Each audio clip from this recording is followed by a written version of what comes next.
आणि हे इकडं पूर्ण खाटी भरून पापड होत आहेत आणि अजून थोडे बाकी आहेत। नमस्कार मंडळी, मी प्रीती तुमचं मराठी प्रीतीमध्ये खूप मनापासून स्वागत करते। आणि मी इकडे आलेली आहे माहेरी कासोदा येथे। तर काल आम्ही आलो आणि आज मस्त आरामात उठली सकाळी। आमची आंघोळ वगैरे झाल्या आहेत, सगळ्यांच्या कपडे धुवून झालेले आणि स्वयंपाक फक्त बाकी आहे। आणि आई आज बटाटा आणि साबुदाण्याचे पापडे करणार आहे। तर म्हटलं आपण व्हिडिओमध्ये शूट करून घेऊया। तर ती रेसिपी मी आज तुमच्यासोबत शेअर करणार आहे की कसे ते बनवतात बटाटा आणि साबुदाण्याचे पापड। तर व्हिडिओ पाहत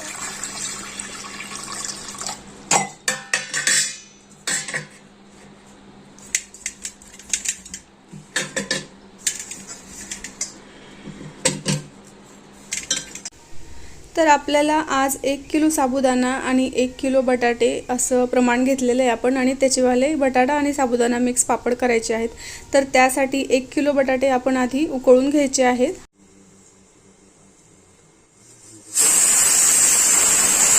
आणि ही माझी आई आहे आणि आई आता करणार आहे साबुदाणे आणि बटाट्याचे पापड। तर हे इकडे आपण साहित्य घेतलेले आहे। आता हे उकडलेले बटाटे किसून घेते। आता हे 1 किलो बटाटे आपण उकळून घेतले होते, ते आई इकडे किसून घेते आहे सगळे। आणि हे काय आहे? हे साबुदाण्याचं पीठ आहे। साबुदाणे रात्रभर भिजत ठेवले, दुसऱ्या दिवशी सुकवून घेतले आणि मग त्याच्यामध्ये ते मिक्सर मधून काढून घेतले। रात्रभर भिजवले आणि दुसऱ्या दिवशी ते उन्हात सुकवले का? हो, कडक सुकवून घेतले। हा, आणि मग त्याच्यानंतर ते मिक्सर मध्ये त्याचं दळून घेतलं का? हा, ठीक आहे। असं हे साबुदाणा दळून घेतलेला आहे भिजवून रात्रभर। आणि इकडे हे घेतलेले आहे ही चटणी आणि हे मीठ आहे इकडे। तर आता हे बटाटे सगळे किसून घेतो आणि त्याच्यानंतर मग बोलतो तुमच्याशी। तर आता इकडे आईने चवीनुसार मीठ टाकून घेतलंय त्याच्यामध्ये आणि जे साबुदाण्याचं पीठ आपण केलेलं होतं ना, तर ते पीठ सुद्धा टाकून घेतलं।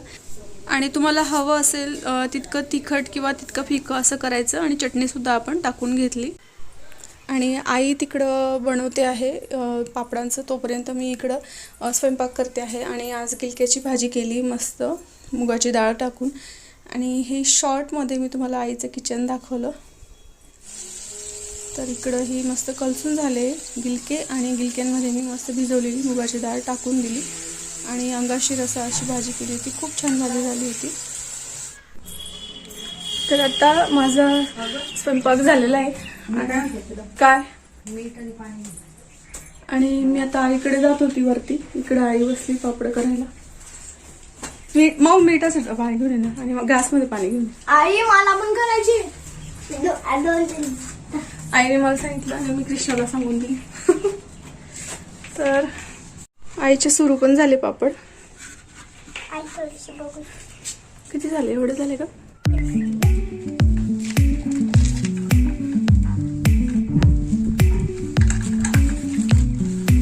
आणि हे जे पीठ आहे ना, तर हे थोडं मुरू दिलं आईने आणि त्याच्यामध्ये आपण भिजवताना त्याला जवळजवळ म्हणजे 2 तांब्या पाणी लागलं होतं त्याला। असं भिजवलं आणि त्याच्यानंतर आता अशा लाट्या करून घेते आणि मग ते मशीनवर दाबून घेते आई।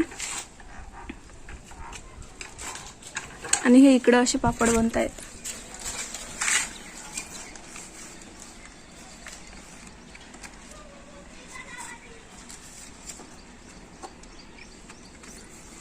आणि हे इकडं खाटीवर टाकायचे आहेत ते।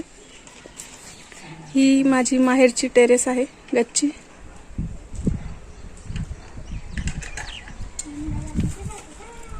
आणि हा आईच्या घरासमोरचा परिसर आहे।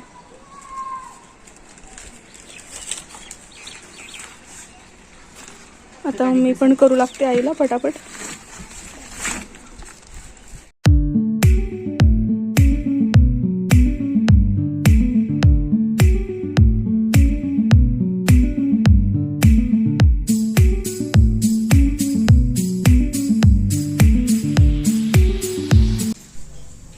तर आता जवळजवळ ना अर्ध्याच्या वर पापड आमचे झालेले होते आणि 1 किलो बटाटा आणि 1 किलो साबुदाण्यामध्ये 300च्या वर इतके हे पापड झाले।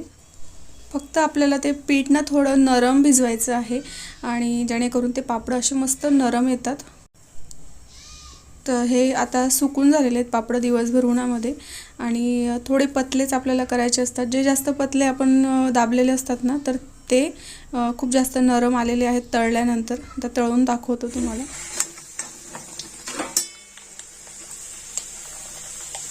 मस्त फुलत आहे.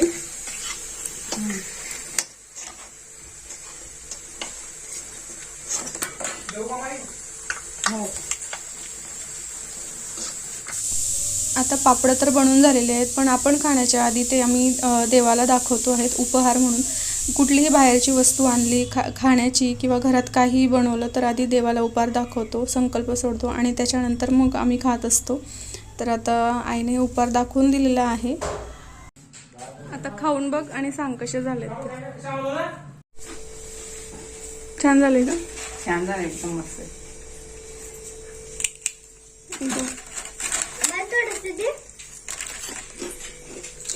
कसे झाले ग बेटा?